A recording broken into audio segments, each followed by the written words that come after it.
Hello friends, तर स्वागत आहे तुमचं आपल्या एका नवीन स्टोरीमध्ये। मित्रांनो, चॅनलवर नवीन असाल तर चॅनलला सबस्क्राईब करा आणि पाहत राहा। अखंडने रागाने तिच्याकडे नजर टाकली। तो त्या लहान मुलीचा हात सोडणार होता, पण अचानक तिचा फ्रॉक थोडासा वर सरकला आणि तिचे पोट स्पष्ट दिसू लागले। अखंडची नजर तिच्या पोटावर गेली, जिथे सोन्याची छोटीशी बाली खोचलेली होती। अखंड काही क्षण शांतपणे त्या मुलीकडे पाहत राहिला। तेव्हाच अचानक एकांश सिंघानिया यांचा आवाज आला, "अखंड, तू इथे? मी तुला बाहेर शोधत होतो." अखंड त्यांच्याकडे गेला आणि चिडलेल्या आवाजात म्हणाला, "तुम्हाला मला शोधायची गरज पडली नसती, जर तुम्ही मला इथे जबरदस्ती आणलं नसतं तर. चूक तुमची आहे, मग उत्तर मी का द्यावं?" असं बोलून तो सरळ बाहेर निघून गेला आणि पार्किंगमध्ये उभ्या असलेल्या स्वतःच्या गाडीत जाऊन बसला। त्याचा चेहरा अजूनही भावनाशून्य होता। एकांश आणि कृतिका यांनी पटकन सुहासिनीजी आणि अभिनवजींना निरोप दिला आणि पार्टीतून बाहेर पडले। पार्टी संपल्यानंतर सुहासिनीजी आत आल्या आणि आपल्या लाडक्या मुलीकडे गेल्या, जी झोपाळ्यावर शांत झोपली होती। आज त्यांनीच तिचं नाव ठेवलं होतं, चांदा, म्हणजेच मून। त्या जवळ जाऊन चांदाला उचललं, पण पुढच्या क्षणी त्यांचा चेहरा खिन्न झाला, कारण झोपलेली चांदा अचानक रडू लागली। अभिनवजी जवळ आले आणि विचारलं त्यांनी, "ही का रडते?" सुहासिनीजी चिंतेने म्हणाल्या, "मला वाटतं तिच्या पोटात जी बाली आहे त्यामुळे तिला त्रास होत असावा, आपण ती काढून टाकू का?" असं म्हणताच त्यांनी चांदाच्या पोटावर हात ठेवला। अभिनवजींनी त्यांना लगेच थांबवलं आणि ठाम आवाजात म्हणाले, "नाही, अजिबात नाही. ती बालीच तिच्या आईवडिलांची आठवण असावी। तिच्याकडे असलेली एकमेव खूण ती तशीच राहू द्या." सुहासिनीजींनी त्यांचं ऐकलं खरं, पण मन मात्र अजूनही अस्वस्थ होतं। त्या चांदाकडे पुन्हा पुन्हा पाहत राहिला।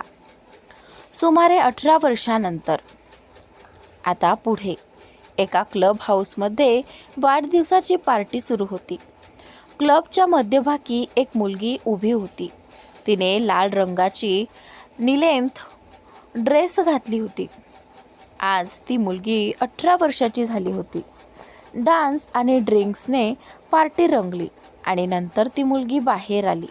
तिने कधीच दारू प्यायली नव्हती, पण आज तिच्या मैत्रिणीने फसवून तिला ड्रिंक दिली होती, त्यामुळे आता तिचे भान हरपले होते। बाहेर ड्रायव्हर गाडी घेऊन थांबला होता। ती मुलगी गाडीकडे जात होती। इतक्यात अचानक कुणीतरी तिच्या कमरेवर हात ठेवला। ती दचकून वळली। तिचा चेहरा जणू चंद्रासारखा उजळत होता। ओठ गुलाबाच्या पाकळ्यांप्रमाणे कोवळे गुलाबी, नाकावर काळ्या रंगाचा छोटासा स्टड। तिच्या डोळ्यांना झोप येत होती, पण अनोळखी व्यक्तीचा स्पर्श जाणवताच तिने पूर्णपणे डोळे उघडले आणि त्या व्यक्तीकडे पाहू लागली। तो व्यक्ती तिच्या अगदी जवळ झुकला आणि तिच्या चेहऱ्यावर आलेले केस मागे सारत म्हणाला, "चांदा." ती मुलगी दुसरी कोणी नसून तीच चांदा, म्हणजेच मून होती। नशेत आणि अर्धवट भानावर तिने आपलं डोकं त्याच्या छातीवर टेकवलं आणि झोपी गेली। काही वेळानंतर सिंघानिया फार्म हाऊसच्या आलिशान खोलीत मखमली पलंगावर चांदा बेशुद्धपणे पडली होती। ती हलकेच तडफडत होती। तिचे हातपाय किंचित हलत होते। समोर उभा असलेला एक माणूस मात्र आपला शर्टचे बटन सावकाश उघडत होता। खोलीत पूर्ण अंधार होता। चांदा झोपेतच पुटपुटली, "पाणी, मला पाणी हवंय." तो माणूस तिच्यावर झुकत म्हणाला, "मी असताना तुला पाण्याची काय गरज? मीच तुझी तहान भागवेन." असं म्हणत त्याने आपले ओठ तिच्या ओठांवर टेकवले आणि तिला उत्कटतेने किस करू लागला। सिंघानिया फार्म हाऊसमध्ये एक आलिशान खोली. भिंतीवर लालसर डिम लाईट्स लावलेल्या. खिडकीतून येणारा चंद्रप्रकाश पांढऱ्या पडद्यावर अलगद पसरला होता. त्या खोलीत मून मऊशार बेडवर पडलेली होती. तिच्या चेहऱ्यावर थोडी थकवा आणि बेचैनी स्पष्ट दिसत होती. तिला तहान लागली होती म्हणून ती इकडे तिकडे वळत होती. तेव्हाच दार हलकेसे उघडले. आता एक व्यक्ती आत आला. उंच देखणा, गूढ नजरेचा. त्याची नजर मूनवर खिळली. मूनवर म्हणजेच चांदावर. तो जवळ आला आणि मंद स्वरात तिचं नाव घेतलं. मून. मून अर्धवट झोपेतच डोळे उघडते. समोरच्या व्यक्तीचा चेहरा स्पष्ट दिसत नव्हता, पण त्याचे निळसर डोळे तिला दिसले. ती कुजबुजली. कोण कोण आहात तुम्ही? तो अगदी जवळ येऊन म्हणाला, तुझा होणारा नवरा. मून क्षणभर थांबली. तिचे डोळे मोठे झाले. शिवाय खरंच तूच आहेस का? तिने हलक्या आवाजात विचारलं. तो हसला. त्याच्या नजरेत गूढता होती, पण आवाजात एक वेगळीच ओढ होती. पण हो, लक्षात ठेव, हा चंद्र प्रत्येकजण बघू शकतो, पण माझ्या मूनकडे हात लावण्याची परवानगी कुणालाही नाही. तू फक्त माझी आहेस, अखंड सिंघानियाची. हे ऐकून मूनचा श्वास जड झाला. तिच्या हृदयाची धडधड वाढली. अखंडने तिचा हात आपल्या हातात घेतला आणि तिच्या कपाळावर अलगद चुंबन घेतलं. त्या स्पर्शाने मूनच्या अंगावर शहारे आले. थोड्याच वेळात दोघं खिडकीजवळ उभी राहिली. बाहेर चंद्र पूर्ण तेजाने झळकत होता. अखंड म्हणाला, हा चंद्र सुंदर आहे, पण माझ्यासाठी खरं सौंदर्य म्हणजे तूच आहेस. मून लाजून हसली. तिच्या डोळ्यात पाणी दाटलं. ती कुजबुजली. मला वाटतंय माझं आयुष्य खरंच बदलतंय. रात्रभर ते दोघं एकमेकांशी बोलत राहिले. त्यांच्या आठवणी, स्वप्न, भविष्याबद्दलच्या कल्पना सगळं शेअर करत बसले. खोलीतील वातावरण आता पूर्णपणे रोमॅन्टिक झालं होतं. आता सकाळ झाली. सकाळच्या किरणांनी मूनची झोप मोडली. ती हलकेच डोळे उघडते. बाजूला पाहते तर अखंड शांत झोपला होता. त्याच्या चेहऱ्यावर समाधान आणि हसू होतं. मूनच्या ओठांवर हळवं हास्य आलं. तिने मनातल्या मनात विचार केला, कालची रात्र माझ्या आयुष्यातील सर्वात वेगळी होती. आता मला कुणाची भीती नाही, कारण माझ्यासोबत अखंड सिंघानिया आहे. तिने डोळे मिटून पुन्हा त्याच्या खांद्यावर डोकं ठेवलं. खोलीत एकच शांतता होती, प्रेमाने भरलेली. अखंडने त्या क्षणी पांढऱ्या रंगाचा लोअर घातला होता आणि त्याच्या हातात प्रोटीन शेक भरलेला सिपर होता. मून त्याच्याकडे प्रश्नार्थक नजरेने बघत होती. अखंड तिच्या जवळ आला आणि म्हणाला, गुड मॉर्निंग चांद. त्याच्या तोंडून स्वतःसाठी चांद हा शब्द ऐकताच मूनला लगेच काल रात्रीच्या गोष्टी आठवल्या, जेव्हा तिने हेच शब्द आपल्या कानात ऐकले होते. ती रागाने अखंडकडे बघत म्हणाली, तू कोण आहेस? मला इथे घेऊन आलास का? माझ्यासोबत या सगळ्या घाणेरड्या गोष्टी तूच केल्या का? ती अजून बोलत असतानाच अखंड तिच्यावर झुकला आणि म्हणाला, तू नाही, मला आप म्हण. तुझ्यापेक्षा मी 8 वर्षांनी मोठा आहे आणि मला हेच आवडेल की माझी होणारी बायको माझ्याशी नम्रपणे बोलेल, कारण उमरटपणा तर माझ्यात पुरेसा आहेच. त्याच्या या बोलण्याने मून त्याच्याकडे एकटक बघतच राहिली. अखंडने हातातील प्रोटीन शेकचा सिपर तिच्यासमोर पुढे करत म्हणाला, घेशील का? असो, या क्षणी तरी तुझ्या शरीराला ऊर्जा खूप गरजेची आहे. मून दात ओठ खात रागाने म्हणाली, तू आहेस तरी कोण? अखंडने क्षणभर डोळे मिटले आणि पुन्हा उघडताच त्याच्या डोळ्यात एक वेगळी भयंकर चमक होती. मून संतापाने ओरडली, मी तुला कोणताही आदर देणार नाही. मला फक्त हे जाणून घ्यायचे की तू कोण आहेस. का केलंस माझ्यासोबत हे सगळं? काल रात्री मला इथे आणलं ते तू होतास का? माझ्याशी जबरदस्ती केलीस का? आपल्यात काही घडलंय का? मला वाटलं माझ्यासोबत शिवाय आहे, पण प्रत्यक्षात तू होतास. शेवटी तू कोण आहेस आणि का केलंस माझ्यासोबत हे सगळं? अखंड हलकं हसला आणि म्हणाला, मी एक गोष्ट फक्त एकदाच सांगतो आणि मी एकदा सांगितले की मला तुझ्या तोंडून तू नाही तर आप ऐकायचे. जोवर तू मला तसं संबोधत नाहीस तोवर तुला माझ्याकडून कोणतंही उत्तर मिळणार नाही. तुला कपडे हवेत ना? हे बोलून तो कपाटाकडे गेला आणि मूनसाठी एक सुंदर ड्रेस काढून तिच्याकडे आणला. मून रागाने म्हणाली, तुला वाटलं तरी कसं की मी तुझा दिलेला हा ड्रेस घालीन? माझ्याकडे माझे कपडे आहेत. ती खाली पडलेल्या आपल्या कपड्यांकडे बघत होती. अखंड तिच्याकडे एकटक बघत म्हणाला, पहिल्यांदा आणि शेवटचा वेळ विचारतोय, तू हा ड्रेस घालणार का नाही? मून ठाम आवाजात म्हणाली, नाही, अजिबात नाही. हे म्हणत तिने ब्लँकेट घट्ट धरून आपल्या कपड्यांना उचललं आणि ते घालू लागली. अखंडच्या समोर तिला खूप लाज वाटत होती, पण तिला तिथून ताबडतोब निघायचं होतं. जसे तसे तिने स्वतःला ब्लँकेटमध्ये झाकत कपडे घातले आणि अखंड समोर उभी राहून म्हणाली, तू खूपच नीच माणूस आहेस. मला माहीत नाही तू कोण आहेस आणि आता जाणून घ्यायचंही नाही. तू माझ्यासोबत जे काही केलंस त्यानंतर मी तुला कधीही माफ करणार नाही. मी कुणाचा तिरस्कार करत नाही, पण तुझ्यासोबत मला तिरस्कारच वाटतोय. आय हेट यू मिस्टर, तू जो कुणी असशील. हे बोलून मून वेगाने बाहेर निघाली. बाहेर आली तेव्हा समोर मोठं आलिशान हॉल होता. तिने इकडे तिकडे नजर टाकली, पण कुणीच दिसलं नाही. ती दारातून बाहेर पडली तेव्हा गेटवर गार्ड्स उभे दिसले.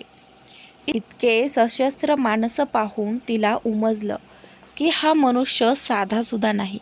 तरीही गार्ड्सनी तिला अडवलं नाही आणि ती बाहेर निघाली. तिने मागे वळून नेम प्लेटकडे पाहिलं. त्यावर सिंघानिया फार्म हाऊस असं लिहिलं होतं. मून हळू आवाजात पुटपुटली, सिंघानिया फार्म हाऊस. बाहेर पाऊल टाकताच तिच्या डोळ्यातून पुन्हा अश्रू वाहू लागले. तिच्याकडे ना फोन होता ना पैसे की ज्याने ती कॅब करून घरी जाऊ शकली असती. तेवढ्यात एक गाडी तिच्यासमोर थांबली आणि आतून आवाज आला, आपल्याला लिफ्ट हवी आहे का? मूनकडे दुसरा पर्याय नव्हता.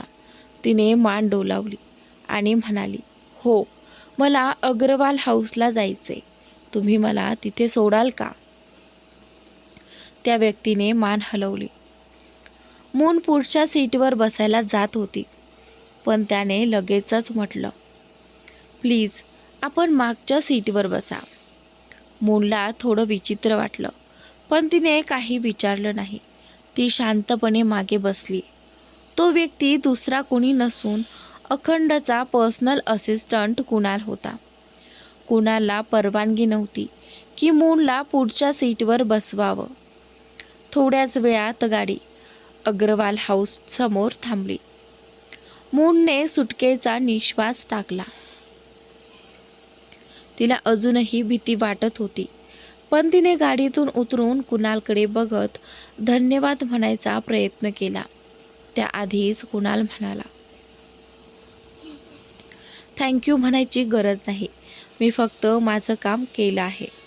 कुणाल म्हणाला. हे बोलून तो गाडी घेऊन पुढे निघून गेला. मून मात्र विचार करत राहिली. अखेर कुणालने तिला इथे आणून कोणतं काम पूर्ण केलं? तिचं शरीर अजूनही इतकं दुखत होतं की नीट उभीसुद्धा राहणं अवघड झालं होतं. ती भीतीने आत शिरली. मनात प्रश्न होता, आईबाबांना काय सांगू. हॉलमध्ये शिरल्यावर तिची नजर पुढे गेली, जिथे अभिनवजी आणि सुहासिनीजी सोफ्यावर बसले होते. त्यांच्यासमोर एक माणूस उभा होता, पण सध्या मूनला फक्त त्याचं डोकंच दिसत होतं. अभिनवजी मूनला पाहताच उठले आणि तिच्याजवळ येऊन म्हणाले, आलीस का माझ्या लेकी? मी किती वेळपासून तुला फोन करण्याचा प्रयत्न करत होतो. काल रात्री तू घरी आलीच नाहीस. मग कळलं की तू तुझ्या मैत्रीण चंचलच्या घरी होतीस आणि तुझा फोन क्लबमध्ये कुठेतरी हरवला होता. पहा, तुझा फोन तुला परत देण्यासाठी कोण आला आहे, असं म्हणत त्यांनी सोफ्यावर बसलेल्या व्यक्तीकडे हाताने इशारा केला. सुहासिनीजी हसत मूनकडे गेल्या आणि तिला आपल्यासोबत घेऊन पुढे आल्या. आता मूनला सोफ्यावर बसलेल्या तो व्यक्ती स्पष्ट दिसू लागला. तो व्यक्ती दुसरा कोणी नसून अखंड सिंघानिया होता. त्याला पाहून मूनच्या डोळ्यांनी मोठा आकार घेतला.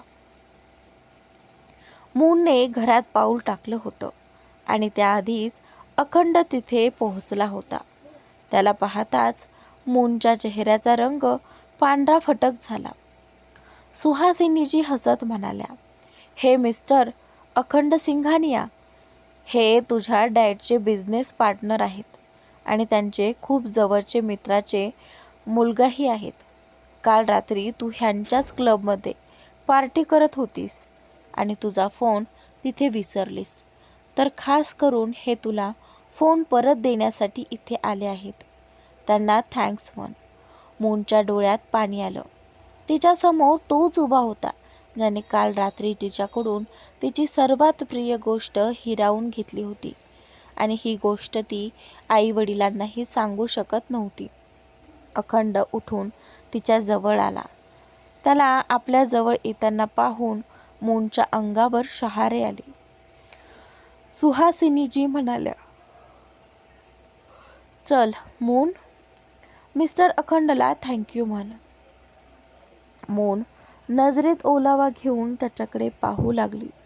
अखंड अगदी जवळ येत म्हणाला, तुला मला थँक्यू म्हणायची गरज नाही. चांद सगळ्यांसमोर स्वतःसाठी चांद हा शब्द त्याच्या तोंडून ऐकून मूनचे डोळे आश्चर्याने मोठे झाले. तिने पटकन सुहासिनीजी आणि अभिनवजींकडे पाहिलं. अभिनवजी हसले आणि म्हणाले, तुझी सवय अजूनही गेली नाही अखंड. आधीपासूनच तू मूनला चांद म्हणायचास आणि अजूनही म्हणतोस. अखंड हसून म्हणाला, मून आहेच चंद्रासारखी, म्हणून तिला चांद म्हणणं तर अगदी योग्यच आहे ना अंकल. असो, आता तुम्ही आम्हाला मूनशी थोडं बोलू द्या. त्यानंतर त्याच्या बोलण्याचा सूर थोडा बदलला. अभिनवजी आणि सुहासिनीजी आश्चर्याने त्याच्याकडे पाहत होते, पण काहीही बोलले नाहीत. अखंड मूनकडे पाहत म्हणाला, तुला आम्हाला थँक्यू म्हणायची गरज नाही, पण जर खरोखर आभार मानायचे असतील तर आमच्याकडून एक गिफ्ट स्वीकारशील का? मूनचं आश्चर्य आणखी वाढला. अखंडने सोफ्यावर ठेवलेलं एक बॅग उचललं आणि तिच्याकडे दिलं. मूनचे हात थोडे थरथरले. सुहासिनीजी तिच्या खांद्यावर हात ठेवून तिला गिफ्ट घेण्यासाठी सांगितलं. मून ताबडतोब म्हणाली, पण आम्ही तुमच्याकडून गिफ्ट कसं काय घेणार? म्हणजे आम्ही तुम्हाला ओळखतही नाही. अनोळखी लोकांकडून आम्ही गिफ्ट घेत नाहीत, मून म्हणाली.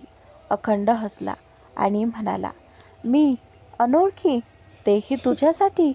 अरे मी तर तुला त्या दिवसापासून ओळखतो ज्या दिवशी तू या जगात आलीस. तुझ्या जन्माच्या पार्टीला मी हजर होतो आणि तेव्हापासूनच मी या दिवसाची वाट बघत होतो की केव्हा न्यूयॉर्कहून परत भारतात येईन आणि माझ्या मैत्रिणीला भेटेन. ती मैत्रीण जी वयाने माझ्यापेक्षा लहान असली तरी मला खूपच अजीज आहे. अजीज या शब्दावर त्याने विशेष जोर दिला. सुहासिनीजी म्हणाल्या, हो मून, अखंड अगदी खरं सांगत आहे. जेव्हा तुझ्या जन्मावर अग्रवाल हाऊसमध्ये पार्टी झाली होती तेव्हा अखंडही तिथे होता. म्हणजेच तो तुझा मित्रच झाला. तू त्याच्याकडून गिफ्ट घेऊ शकतेस. हे ऐकून मूनने तिरक्या नजरेने अखंडेकडे पाहिलं. त्याच्या चेहऱ्यावर हलकीशी स्मित होती. शेवटी मूनने थरथरणाऱ्या हातांनी गिफ्ट घेतलं. अखंड म्हणाला, आमच्या परतण्याच्या आनंदात आम्ही एक पार्टी ठेवली आहे आणि आम्हाला हवं आहे की तू ही ड्रेस घालून त्या पार्टीत यावंसं. इतकं तरी आम्ही ॲक्सेप्ट करू शकतो ना मिस्टर अग्रवाल. हे बोलून त्याने अभिनवजींकडे पाहिलं, पण नजर अजूनही मूनवरच होती. अभिनवजी मूनकडे पाहून म्हणाले, नक्कीच, मूनही ड्रेस नक्कीच घालेल. तुम्ही काळजी करू नका. चला आता थोड्या बिझनेसच्या गोष्टी करूयात. हे बोलून ते परत सोफ्यावर बसले. अखंड हसून म्हणाला, का नाही, मलाही बिझनेसच्या बऱ्याच गोष्टी करायच्या आहेत. पण सध्या मला एका महत्त्वाच्या मीटिंगला जायचं आहे. आज रात्रीच्या पार्टीत भेटूया. तिथे भरपूर बिझनेसच्या चर्चा करू. हे बोलताना त्याची नजर पुन्हा मूनवर गेली. तिच्या नजरेला त्याची नजर अजिबात योग्य वाटली नाही. मून पटकन आपल्या खोलीत निघून गेली. अखंडाच्या चेहऱ्यावर एक वाईट हास्य उमटलं. खोलीत जाऊन मून चिडून म्हणाली, काय बेशर्मी आहे या माणसाची. आधी माझ्याशी एवढं घाणेरडं वागला आणि वर माझ्याच घरात आईबाबांच्या समोर मला ही घाणेरडी ड्रेस देतोय. मी नाही घालणार ही ड्रेस. बघतेच कसा मला जबरदस्ती घालायला लावतो. बेशरम, बदतमीज माणूस कुठला. हे बोलून तिने ड्रेस पलंगावर फेकून दिला आणि उलटं होऊन पडली. तिचं शरीर अजूनही दुखत होतं. ठीक नव्हतं झालं. सुमारे 4 तासांनी तिला अचानक जाणवलं की कुणीतरी तिच्या केसांवरून हात फिरवत आहे. ती दचकल्यासारखी उठून बसली, पण समोर सुहासिनीजी दिसताच तिने सुटकेचा निश्वास टाकला. सुहासिनीजी हसत म्हणाल्या, काय झालं, एवढी घाबरलीस का? मी याआधीसुद्धा तुला उठवायचा प्रयत्न करत होते, आवाजही दिला, पण तू उठली नाहीस, म्हणून मला असं तुला उठवावं लागलं. मून घाईघाईत म्हणाली, मला कळतच नाही की मी इतका वेळ कशी झोपले. किती वाजलेत मम्मा? आणि ते मिस्टर सिंघानिया गेले का? सुहासिनीजी हसत म्हणाल्या, तू खोलीत आलीस तेव्हाच ते निघून गेले होते. खरं सांगायचं तर त्यांच्या कारणामुळेच मी तुला उठवायला आले आहे. मून गोंधळून विचारते, त्यांच्या कारणामुळे म्हणजे? सुहासिनीजी पलंगावर ठेवलेली शॉपिंग बॅग हातात घेतात आणि आता मूनच्या पार्टीसाठी ड्रेस होता. त्यांनी ड्रेस काढून दाखवला तर मून त्याकडे आश्चर्याने पाहत राहिली. तो एक महागड्या ब्रँडचा ड्रेस होता, जो भारतात क्वचितच मिळत असेल. मून ड्रेसकडे पाहतच हळूच म्हणाली, किती सुंदर ड्रेस आहे हा.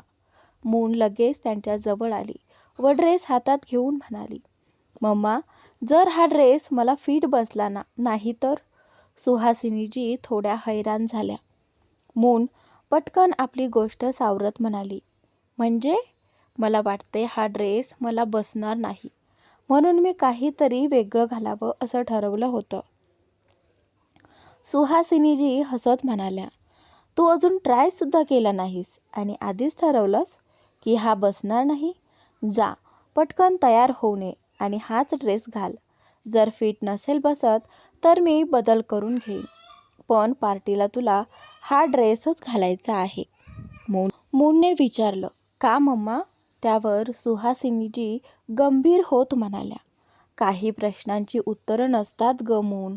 तुला माहीत आहे ना, मिस्टर अखंड सिंघानिया तुझ्या बाबांचे बिझनेस पार्टनर आहेत.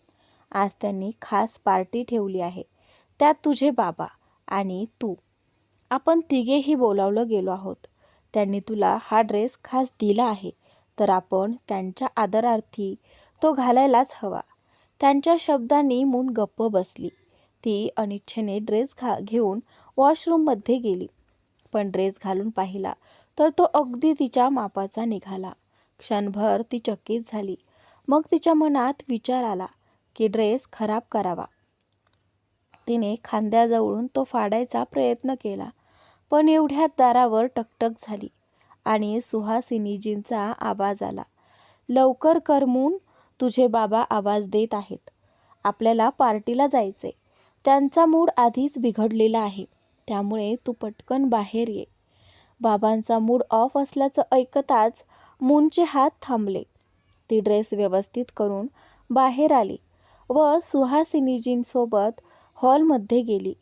काही वेळाने संध्याकाळी सुमारे 8 वाजता मून गाडीतून बाहेर उतरली. सुहासिनीजी आणि अभिनवजींसोबत ती पार्टी हॉलमध्ये गेली. आत एकांश सिंघानिया आणि कृतिका सिंघानिया पाहुण्यांना भेटत होते.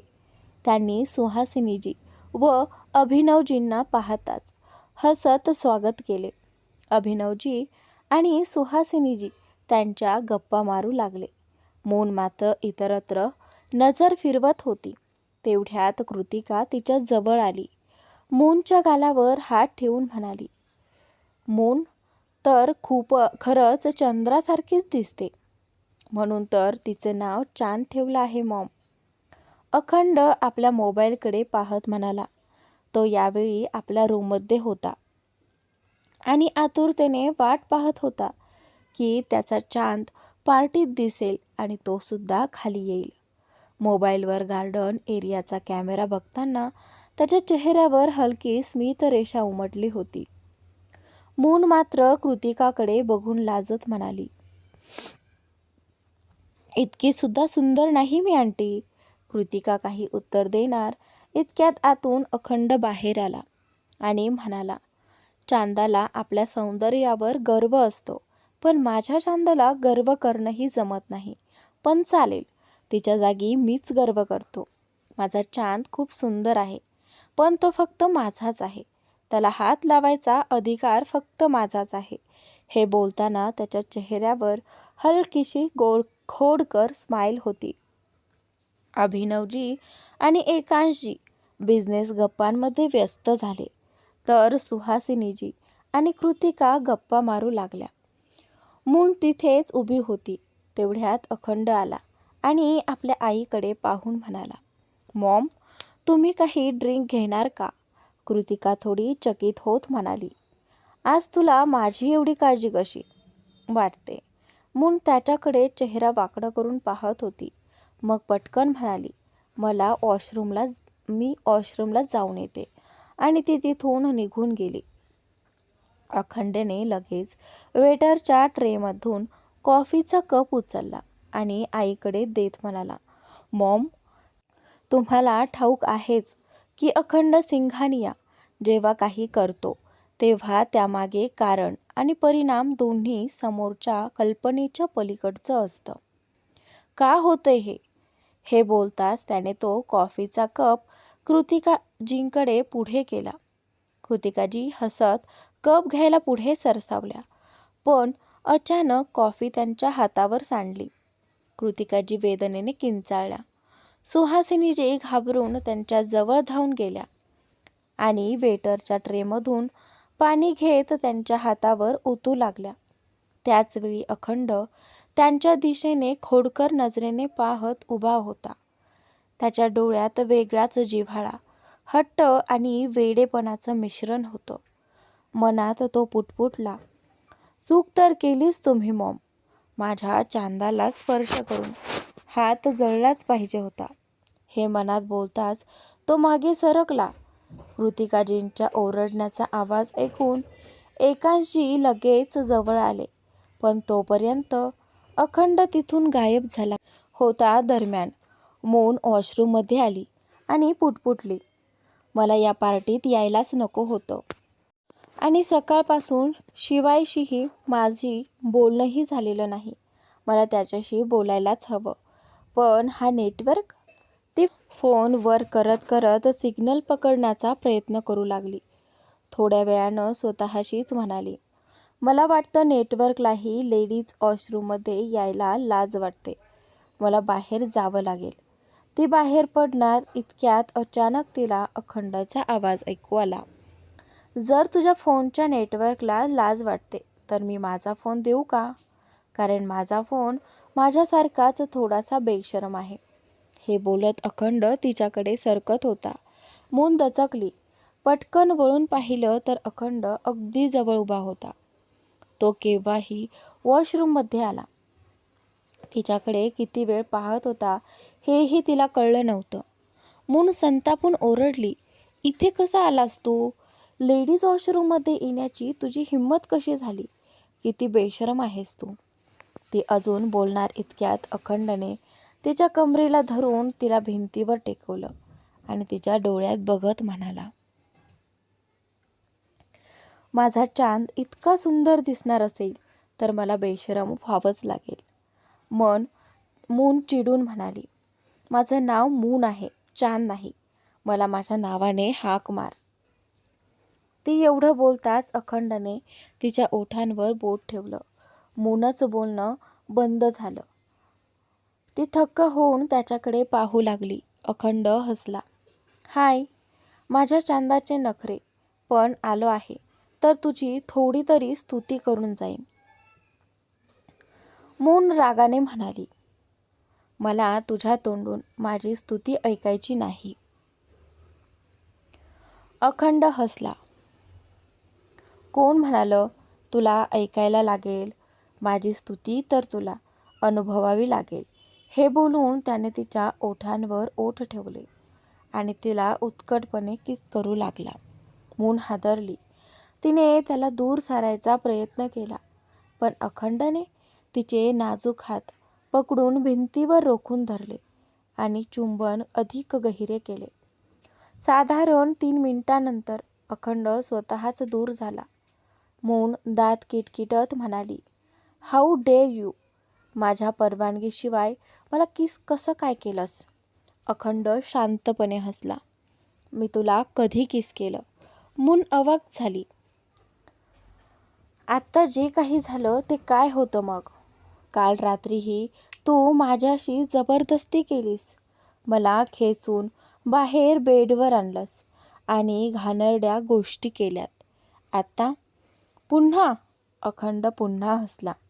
त्याला घाणेरडं म्हणत नाहीत, त्याला इंटिमन्सी म्हणतात, जी नवरा बायकोमध्ये असते किंवा दोन अशा व्यक्तींमध्ये जे एकमेकांवर वेड्यासारखं प्रेम करतात. मून तडक म्हणाली, आपल्यातलं नातं काहीच नाही ना? आपण नवरा बायको आहोत ना? आपण एकमेकांवर प्रेम करतो. अखंड लगेचच म्हणाला, मी तुला चांद विनाकारण म्हणत नाही आणि कोणी सांगितलं की मी तुझ्यावर प्रेम करत नाही? हे बोलून त्याने तिच्या पाठीवर हात फिरवला. तिचा ड्रेस बॅकलेस होता. मून संतापून म्हणाली, मी तुझ्यावर प्रेम करत नाही. मला तुझा तिरस्कार आहे. जबरदस्ती करणाऱ्या मुलांना मी सहनच करू शकत नाही. अखंडने खट्याळ हसत उत्तर दिलं, पण तुला स्वीकारावं लागेल चांद, कारण तुझ्याकडे दुसरा पर्याय नाही. मून रागाने ओरडली, कधीही नाही. तुझ्यासारख्या घाणेरड्या मुलासोबत मी एक क्षणही राहणार नाही. सकाळी माझ्या आईवडिलांसमोर जसा भोळा चेहरा करून बसला होतास तो खोटा होता. खरं तू काय आहेस ते मला चांगलं कळलं. तिच्या शब्दांनी अखंडचा चेहरा गंभीर झाला. तो मागे सरकला आणि हात खिशात घालून शांत सुरात म्हणाला, तुला नाही वाटत तू खूप उद्धट वागतेस चांद? मून थेट म्हणाली, पण तुझ्यापेक्षा कमीच आहे माझं उद्धटपणा. अखंड निर्विकारपणे म्हणाला, मी तुला सकाळी सगळं सांगितलं होतं. माझ्याशी सभ्यपणे बोल, पण वाटतंय तुला समजलं नाही. मून व्यंगाने हसली, तुझ्याशी सभ्यपणे? कधीच नाही. हे बोलून ती निघून जायला लागली, पण अचानक थांबली. पुन्हा वळून त्याच्यासमोर उभी राहिली आणि संतापून म्हणाली, तू बरोबर म्हणालास. तू खूपच उद्धट आहेस, पण ऐकून घे. मला उद्धटपणा आणि उद्धट माणसं दोन्ही सहन होत नाहीत. माझ्या मनात तुझ्यासाठी आदर कधीच नव्हता आणि कधी असणारही नाही. या मनात तुझ्यासाठी फक्त आणि फक्त तिरस्कार आहे. मून म्हणाला. अखंड शांतपणे ऐकत राहिला. मून 2 पावलं पुढे गेली होती. तेव्हाच अखंडचा आवाज आला. लवकरच तू माझ्याशी सभ्यपणे बोलशील आणि या उद्धटपणाबद्दल माझी माफीही मागशील. चांद. हे ऐकून मून थांबली. मागे वळून त्याच्याकडे पाहिलं. पण अखंड अजूनही भिंतीकडे नजर लावून उभा होता. मून तडक म्हणाली, कधीच नाही. ते फक्त तुझ्या स्वप्नातच होऊ शकतं, वास्तवात नाही. अखंड हसत तिच्याकडे आला आणि म्हणाला, स्वप्न वास्तवात आणणं म्हणजे अखंड सिंघानियाचा शौक आहे. आणि माझा हा शौक तुझ्यापासून सुरू होतो आणि तुझ्यावरच संपतो. शांत, माफी मागायची तयारी ठेव. असं म्हणत अखंडने आपल्या ओठात सिगारेट दाबली आणि लायटर चांदाच्या दिशेने पुढे केला. चांदाने रागाने त्याच्याकडे पाहत उत्तर दिलं, इम्पॉसिबल. अखंडने लायटरने सिगारेट पेटवली आणि एक झुरका मारत धूर बाजूला सोडला. तो शांतपणे म्हणाला, अखंड सिंघानियाच्या आयुष्यात इम्पॉसिबल असं काही नाही. हे बोलून तो पुन्हा सिगारेटचे झुरके मारू लागला. चांद मात्र त्याच्याकडे कटाक्ष टाकून तिथून बाहेर निघून गेली. थोड्या वेळाने अखंड पुन्हा पार्टीत आला. अचानक आपल्या हाताकडे पाहत तो मोठ्याने म्हणाला, चोरी. हे ऐकताच आजूबाजूचे सगळे लोक त्याच्याकडे वळून पाहू लागले. एकांशजी अभिनवजी सोबत उभे होते आणि सुहासिनीजी कृतिकाजींसोबत. कृतिकाजींचा हात आता बऱ्यापैकी बरा झाला होता. अखंडाचा पर्सनल असिस्टंट कुणाल त्याच्याकडे पाहत म्हणाला, काय झालं सर? कोणत्या चोरीबद्दल बोलतायत? अखंड हाताकडे पाहत गंभीर आवाजात म्हणाला, माझी डायमंड रिंग चोरी झाली आहे. ती मी इथे घातली होती. कुणीतरी चोरली आहे. हे बोलून त्याने नजर थेट चांदाकडे वळवली, जी नुकतीच त्याच्या शेजारी येऊन उभी राहिली होती. चांद गोंधळून त्याच्याकडे पाहत राहिली. तिला कळेना अखंडच्या डोक्यात नेमकं काय सुरू आहे. अखंड म्हणाला, मला वाटलं होतं की इथे सगळे आपले आहेत, माझे जवळचे आहेत, म्हणूनच माझ्या आनंदात सहभागी करून घेतलं. पण तुमच्यातला कुणीतरी चोर निघेल हे तर स्वप्नातही कल्पना केली नव्हती. हे ऐकून चांदाचे डोळे विस्फारले. कृतिकाजी ताबडतोब म्हणाल्या, हे काय बोलतोयस अखंड? इथले सगळे आपलेच आहेत. त्यातलाच कुणी रिंग चोरी करेल का? कदाचित तूच कुठेतरी ठेवली असेल. अखंडने त्याचं बोलणं तोडतच उत्तर दिलं, ओ रिअली मॉम? मला पागल समजताय? मी काही असा मूर्ख आहे का जो माझ्यासाठी इतकी मौल्यवान वस्तू ठेवून विसरेल? एकांशी लगेच म्हणाले, जर तुला खात्री आहे की रिंग चोरी झाली आहे तर ठीक आहे, सगळ्या सर्वांची तपासणी होईल. त्यांचं बोलणं पूर्ण होण्याआधीच अखंड म्हणाला, ती रिंग खूप महागडी होती डॅड, 2 कोटींची. आणि त्या रिंगमुळे कुणाचं स्वप्न सत्यात उतरू शकतं, पण असं मौल्यवान स्वप्न एखाद्या तुच्छ माणूस बघू शकत नाही. हे ऐकून अभिनवजी विचारतात, म्हणजे नक्की काय सांगायचं आहे तुला अखंड? अखंड हसत त्यांच्या जवळ गेला.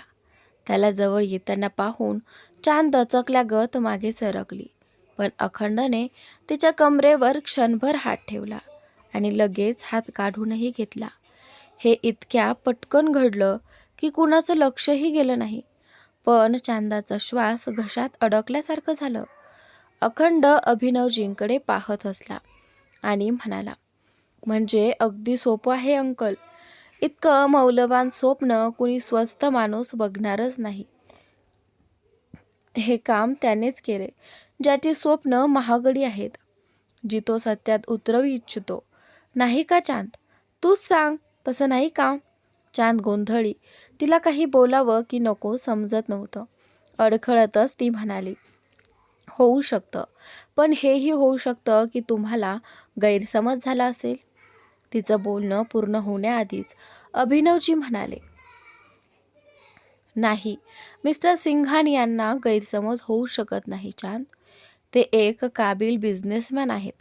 त्यांच्या नजरेतून माणूस सुटूच शकत नाही.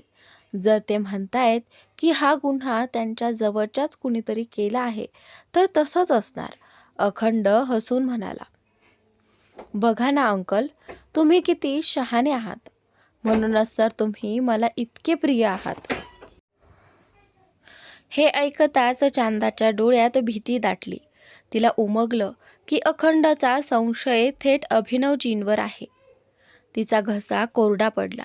अखंड तिच्या चेहऱ्यावरच्या भावांकडे पाहून म्हणाला, तर मग का नाही?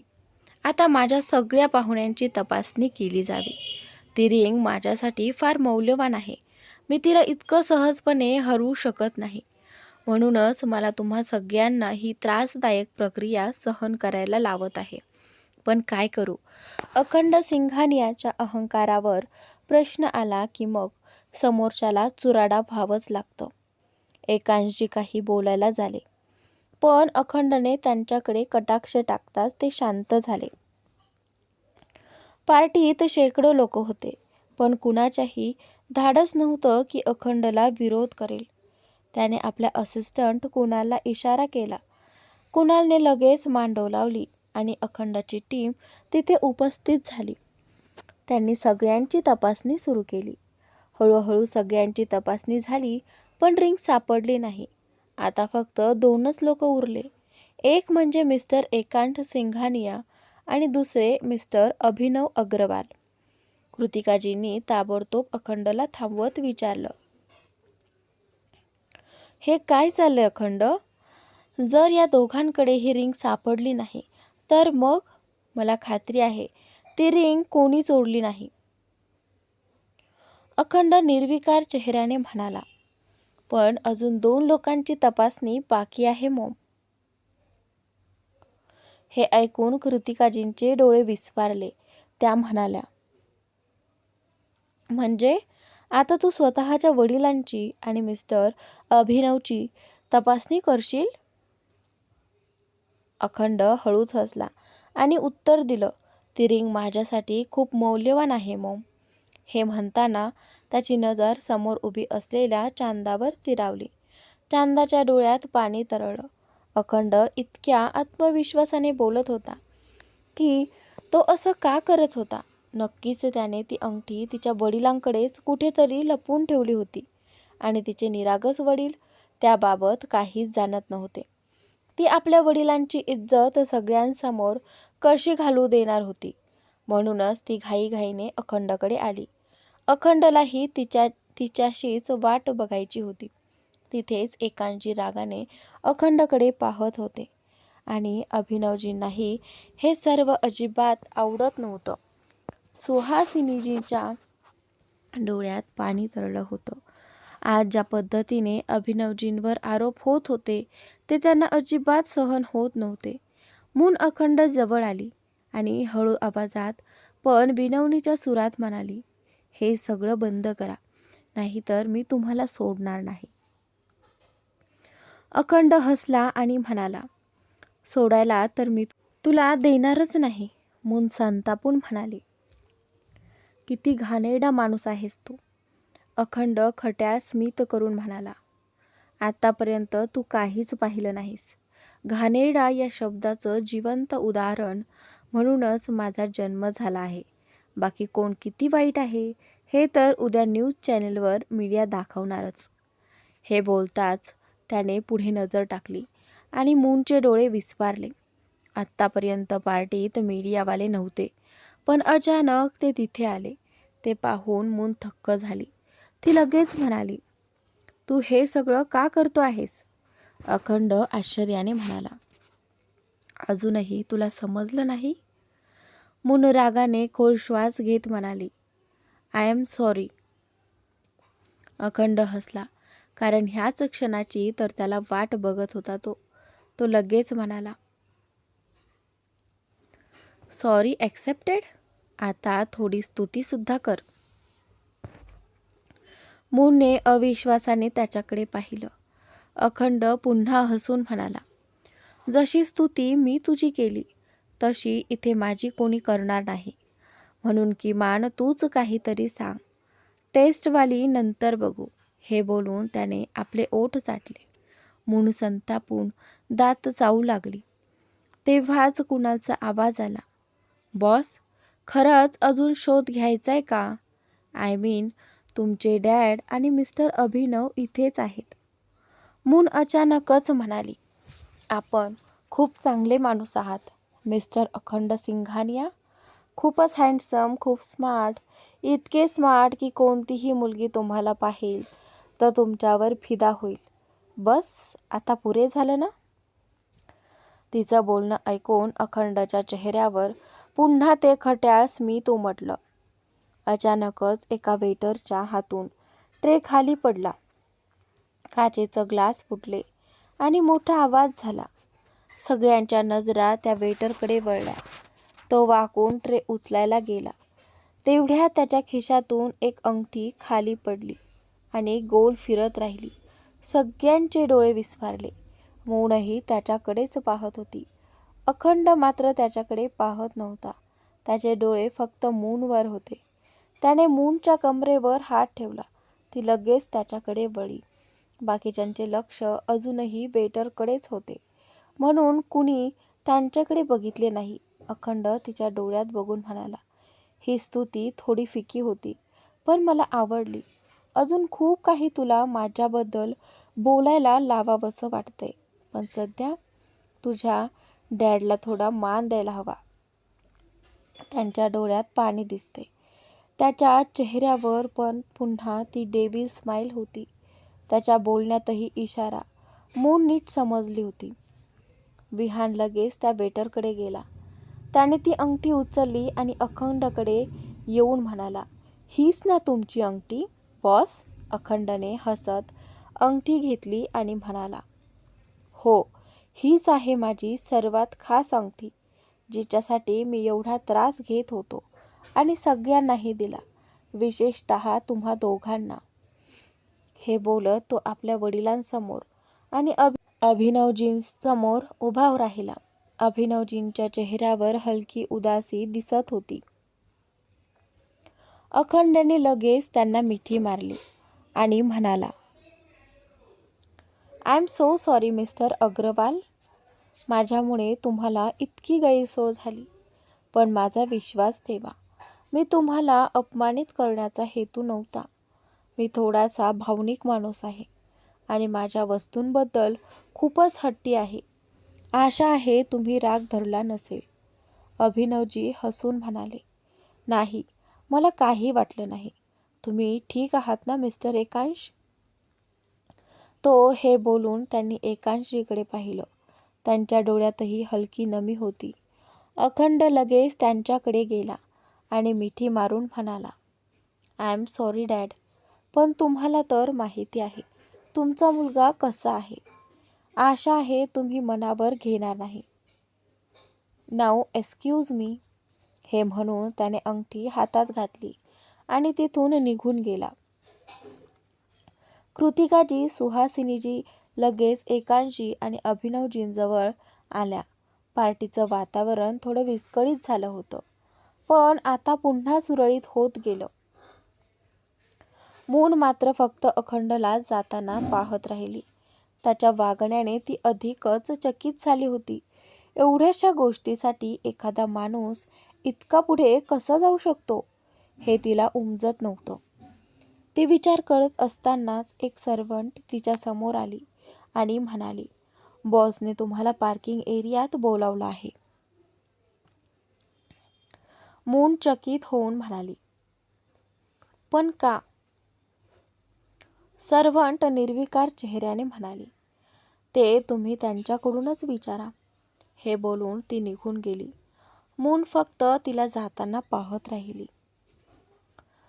रागाने चेहरा वाकडा करत मून पार्किंग एरियात आली. पण समोर अखंड कुठेच दिसत नव्हता. ती मागे वळून परत जायला निघाली. तेवढ्यात कुणीतरी तिचा हात धरून तिला मागे ओढलं आणि जोरात ढकललं. मून सरळ गाडीच्या बोनटवर जाऊन आपटली. अगदी पुढच्या क्षणी अखंड तिच्या जवळ झुकला. सिंघानिया मेन्शनच्या मून बोनटवर ती आडवी पडली होती आणि अखंड तिच्या वर झुकून उभा होता. त्याला आपल्या इतक्या जवळ पाहून मून घाबरली. तिचा श्वास खूपच वेगाने चालू होता आणि तिची नजर अखंडच्या चेहऱ्यावर खिळून राहिली होती. थरथरत ती म्हणाली, हे काय करताय आपण? मिस्टर अथर्व सिंघानिया, कृपया बाजूला व्हा. मला आत जायचं आहे. तुम्ही मला इथे का बोलावलं? तिचा गरगरता श्वास अखंडच्या चेहऱ्याला स्पर्श करत होता. अखंड हलकेच हसत म्हणाला, आता अजून सांगायची गरज आहे का चांद, की मी तुला का बोलावलंय? मी आधीच सांगितलं होतं. मला तुझ्याकडून एक स्तुती हवी आहे. फक्त त्यासाठीच तुला इथे बोलावलंय. मून रागाने म्हणाली, पण मी तुमची स्तुती केली होतीच ना, आणि तुम्ही ती स्वीकारली होती असंही म्हणालात. मग पुन्हा का करू मी तुमची स्तुती? आणि तुम्हाला कशी हिंमत झाली मला ब्लॅकमेल करण्याची, माझ्या डॅडसोबत अशी घाणेरडी वागणूक करण्याची? ते तुमचे बिझनेस पार्टनर आहेत, गुलाम नाहीत. तुम्ही त्यांची लोकांसमोर बदनामी करू शकत नाही. तिच्या बोलण्यावरही अखंड स्मित करत होता आणि त्यांचं ते स्मित मूनला आणखीनच चिडवत होतं. ती संतापून म्हणाली, आता काही बोलणार आहात का, की तोंडात दहीच जमवलंय? अखंड पुन्हा हसत तिच्याकडे पाहत राहिला. मून त्रासून म्हणाली, मला वाटतंय तुम्ही वेडे आहात. डोक्यात काहीच नाही तुमच्या. मी काय म्हणते ते समजतच नाही तुम्हाला. जर पुन्हा माझ्या डॅडला त्रास दिलात ना मिस्टर अखंड सिंघानिया, तर मी तुम्हाला सोडणार नाही. अखंड मात्र अजूनही हसत राहिला. मून आता पूर्णपणे चिडून गेली होती. तिने त्याच्या छातीवर हात ठेवून रागाने म्हणाली, काय किंमत आहे तुमची इथून बाजूला होण्याची? माझ्या आयुष्यात मी असा उद्धट माणूस कधी पाहिलाच नाही, ज्याला लोकांच्या भावना किंमतच नाही. माझे डॅड तुमच्यावर इतका विश्वास ठेवतात आणि तुम्ही त्यांच्यासोबत अशी घाणेरडी कृती केली. माझ्यासोबत तर घाणेरडेपणाची सगळी मर्यादा ओलांडलीत. आता दूर व्हा माझ्यापासून. हे बोलताना ती अगदी झपाटल्यासारखी झाली होती. पण अखंड अजूनही हसत होता. तो पुन्हा थोडा तिच्या जवळ झुकला आणि म्हणाला, आत्ताच तू माझ्याबद्दल जे काही बोललीस ते सगळं मला माहीत आहे. मी किती वाईट, उद्धट, बेशरम आहे हे मला पूर्ण ठाऊक आहे. पण मला एक गोष्ट सांग, जे मला ठाऊक नाही. एखादी स्तुती, जे ऐकल्यावर मी तुला इथून जाऊ देईन, नाहीतर विसरून जा. तुला इथून पाऊल हलू ही देणार नाही. खरं तर चांद, तू इथून उठणंसुद्धा शक्य नाही. हे ऐकून मून संतापून म्हणाली, तुम्ही मला धमकी देत आहात का? अखंड हसत म्हणाला, धमकी नाही चांद, फक्त स्तुती हवी आहे. तू ती करत नाहीयेस, म्हणून मग थोडं दडपण द्यावं लागतं. मूनने रागाने दात चावले आणि म्हणाली, ठीक आहे, ऐका मग तुमची स्तुती. तुम्ही जगातले सगळ्यात घमंडी, सगळ्यात वाईट, सगळ्यात नीच माणूस आहात. लोकांना फसवता, धोका देता. मला तुम्ही तुमच्या फार्म हाऊसवर कसं आणलं ते आज तागायत कळलंच नाही. मी क्लबमधून माझ्या घरी निघाली होती, पण सकाळी मी क्लबमधून माझ्या घरी जात होते, पण डोळे उघडले तेव्हा मी तुमच्यासोबत होते. आजवर माझ्या बॉयफ्रेंडलाही इतकं जवळ येऊ दिलं नाही, पण तुम्ही माझ्या परवानगीशिवाय मला स्पर्श केला. अशा माणसाला काय म्हणतात ते तुम्हाला ठाऊकच असेल. अखंड हसून म्हणाला, मला ठाऊक नाही, म्हणूनच तर तुला विचारतो आहे. चांद, सांग ना, अशा माणसाला काय म्हणतात? मून चिडून ओरडली, अशा माणसाला बलात्कारी म्हणतात. तुम्ही एक ब्लडी रेपिस्ट आहात. हे बोलता तिचा श्वास जोरात निघत होता आणि डोळ्यात पाणी तरळलं होतं. अखंड हलकेच सरळ झाला आणि मूनच्या क्लचमधून तिचा फोन काढला. मून आश्चर्याने त्याच्याकडे पाहू लागली. ती तिथून जायला आतुर झाली होती. तिने लगेचच म्हटलं, माझा फोन आणि पर्स द्या मला, मी इथून निघते. अखंड हसतच म्हणाला, मी तर फक्त स्तुती मागितली होती. चांद, पण तू इतकी उदार स्तुती केलीस की आता त्या बदल्यात तुला काही किंमत द्यावीच लागेल. असं म्हणत त्याने तिच्या फोनवरून अभिनवजींना कॉल केला आणि मूनकडे पाहत म्हणाला, आपल्या डॅडला सांग, आज तू घरी येणार नाहीस. मैत्रीण सियाच्या घरी ग्रुप स्टडीसाठी थांबणार आहेस. मूनने ताबडतोब कॉल कट केला आणि ठामपणे म्हणाली, मी असं कधीच सांगणार नाही. मी माझ्या आईवडिलांसोबत पार्टीला आले आहे आणि त्यांच्यासोबतच घरी जाणार आहे. अखंड पुन्हा हसला. खरंच खात्री आहे तुला? मून संतापून म्हणाली, मला पूर्ण खात्री आहे. मी माझ्या आईबाबांसोबतच जाईन. आता तुम्ही मला ब्लॅकमेल करू शकत नाही. अखंड शांतपणे हसत म्हणाला, ठीक आहे, जा, पण लक्षात ठेव, लहान सहान पार्टीतही मोठमोठे अपघात होत असतात. काळजी घे. तुझ्या डॅडवर खूप प्रेम करतेस ना? जर त्यांना काही झालं तर तुझं काय होईल माहीत नाही. तर आजचा भाग इथे संपतो. पुढील भाग खूपच इंटरेस्टिंग आहे, तर नक्की पहा.